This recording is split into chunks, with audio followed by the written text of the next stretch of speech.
gendongen aku maneh, gendongen aku meneh, enak, enak. Si bungsu merasa mendengar suara gundul pringis itu terus memanggil-manggilnya tepat di belakangnya. Halo guys, saya Jumina Najah. Terima kasih banyak sudah klik video ini. Sebelum lanjut, kalau video ini merupakan video pertama yang kamu tonton di channel aku, selamat datang. Tiap minggu aku upload video tentang misteri, konspirasi, dan berbagai aksi kriminal yang sangat seru. So, kalau kamu suka dengan topiknya, please banget subscribe dan nyalain notifikasinya supaya kamu tahu kalau aku upload video baru. Nah, kali ini kita bakal bahas salah satu setan gundul. Bukan tuyul, tapi gundul pringis. Nah, kali ini merupakan salah satu kisah yang dialami oleh seorang anak yang bertemu dengan gundul plecek. Jadi ada sebuah keluarga di mana anak-anaknya sudah memiliki kebiasaan menangkap ayam dan memasukkannya ke kandang. Keluarga tersebut memiliki ayam jago sejumlah 5 ekor, ayam betina sejumlah 9 ekor, dan anak ayam sejumlah 12 ekor. Bersamaan dengan kumandang azan maghrib, mereka telah selesai menangkap ayam-ayam tersebut. Setelah usai menangkap anak-anak ayam dan para induk dan jagonya, mereka lalu segera masuk ke dalam rumah, mencuci kaki, mencuci tangan, dan segera berwudu karena mereka akan segera menunaikan sholat maghrib secara berjamaah di musola di dekat rumah. Ketika keluarga tersebut keluar rumah, mereka mendengar pik pik pik pik pik pik pik pik pik pik. Saat didengar secara seksama, ternyata benar sepertinya suara itu adalah suara anak ayam. Suara itu berasal dari balik pohon mangga di belakang rumah.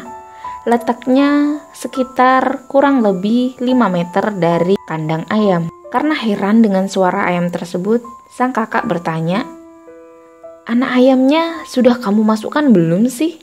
"Sudah kak, sudah saya masukkan semua. Jumlahnya ada 12, saya yakin sekali. Bahkan saya menghitung dengan jari-jari saya." Jangan-jangan kandangnya ada yang bolong atau tidak tertutup rapat. Coba kamu cek lagi sana sebelum terlalu malam. Kalau sudah selesai cepat nyusul ke masjid ya. Akhirnya keluarga tersebut meminta anak bungsunya untuk mengecek dan seluruh keluarga tersebut melanjutkan perjalanannya untuk ke masjid menunaikan sholat berjamaah. Lalu si bungsu ini bergegas mengambil karung di dalam rumah, lalu mendekati sumber suara tersebut dengan seksama dan teliti. Anehnya, suara yang tadi ia dengar berasal dari balik pohon mangga, sekarang sudah berada cukup jauh, yakni berada di semak-semak.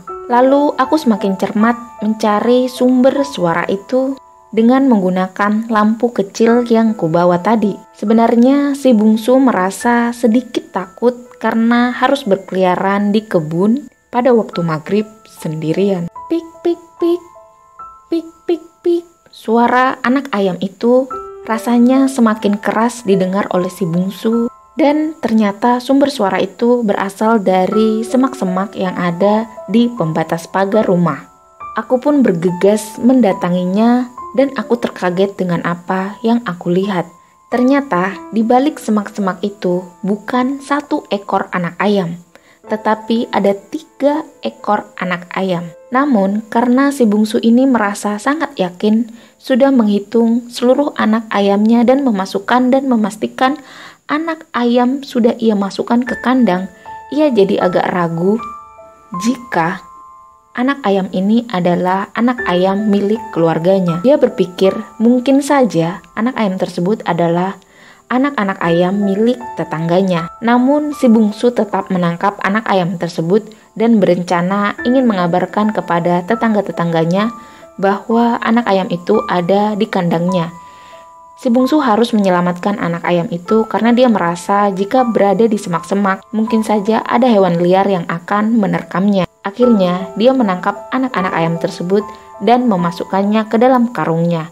Namun, dalam perjalanan ke arah kandang, ada hal-hal aneh yang mulai dirasakan oleh si bungsu. Di antaranya, karung yang ia bawa lama-kelamaan terasa menjadi lebih berat dari sebelumnya. Di dalam suasana maghrib yang mencekam, tidak ada orang, si bungsu mendengar sayup-sayup suara terkekeh seseorang.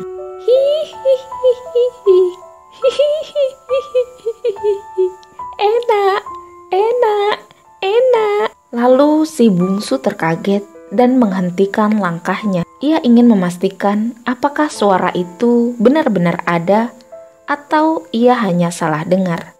Namun saat ia terhenti, suara itu pun ikut berhenti.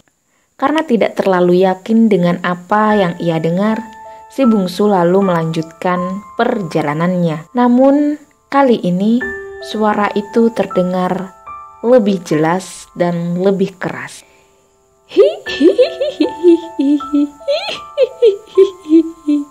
Enak, enak, enak. Aku kembali terhenti. Perasaanku makin was-was. Perasaan takutku rasanya makin memuncak. Si bungsu merasa anak ayam yang ia masukkan ke dalam karung, lalu ia sampirkan di punggungnya, terus bergerak-gerak secara tidak wajar. Ternyata sumber suara itu berasal dari dalam karungnya. Karena si bungsu sudah merasa sangat ketakutan, ia lalu menjatuhkan karung yang ada di punggungnya. Bulu kuduknya bergidik karena karung yang berisi 3 ekor ayam tadi bergerak-gerak tak karuan dan mengeluarkan suara tertawa terkekeh-kekeh yang sangat mengerikan. Beberapa saat kemudian, dari dalam karung tersebut menggelinding 3 buah kelapa yang berwarna perang kecoklatan. Pada saat si bungsu mematung ketakutan, ia meyakini bahwa 3 anak ayam tersebut berubah menjadi 3 buah kelapa yang mengkerut dipenuhi dengan bercak-bercak hitam. Lalu ketiga kelapa tersebut membalikkan 3 sisinya dan ia melihat ada 3 lubang yang terdapat pada kelapa tersebut. Lubang tersebut menyerupai seperti 2 mata dan 1 mulut. Lalu si bungsu menyadari bahwa ketiga kelapa tersebut adalah gundul meringis. 3 kelapa tersebut menatap si bungsu dengan rona wajah yang cukup marah. Hei, enak, enak, gendonglah aku lagi, gendonglah aku lagi. Ketiga buah kelapa tersebut terus berteriak dan meminta si bungsu untuk memasukkannya ke dalam karung dan menggendongnya. Sontak si bungsu langsung terjatuh, kakinya lemas, meraih apapun yang ada di sekitarnya yang ia harap bisa ia gunakan untuk melawan makhluk halus tersebut. Karena tak mendapatkan apapun, rasa takutnya ternyata bisa menguatkannya untuk berdiri dan lari ke arah musola. Saat itu antara musola dan rumahnya hanya berjarak 100 meter. Karena lari dalam kondisi takut, ia tidak memperhatikan apapun yang ada di depannya hingga ia tersandung dan terjatuh. Ia jatuh tersungkur karena tersandung oleh akar pohon, tangan dan kakinya lecet dan berdarah. Saking takutnya si bungsu sampai menangis ketakutan. Gendongan aku meneh, gendongan aku meneh, enak, enak. Si bungsu merasa mendengar suara gundul peringis itu terus memanggil-manggilnya tepat di belakangnya. Sosok gundul peringis tersebut ternyata menggelinding dan mengejarnya. Karena ketakutan, rasa sakit itu tidak terlalu dirasakan oleh si bungsu hingga ia kembali berdiri dan melanjutkan larinya menuju arah musola. Hingga akhirnya ia sampai juga di masjid dan terus menangis sejadi-jadinya. Orang di masjid yang baru saja selesai menunaikan ibadah maghrib terkaget-kaget dengan kejadian tersebut. Terlebih kedua kakaknya dan orang tuanya. Kemudian ia menceritakan apa yang ia alami kepada ayah, ibu, dan jamaah masjid lainnya. Semenjak saat itu, si bungsu tak pernah keluar saat maghrib tiba, dan kedua orang tuanya serta kakak-kakaknya menyarankan agar si bungsu semakin rajin mengaji, menunaikan sholat, dan mendekatkan diri pada Tuhannya agar ia tidak lagi diganggu oleh gundul meringis. Nah, demikianlah tadi kisah gundul meringis yang berubah menjadi anak ayam, lalu berubah menjadi kelapa dan berubah menjadi gundul meringis. Kalau kamu di posisi si bungsu, apa yang kamu lakukan? Please banget komen di bawah.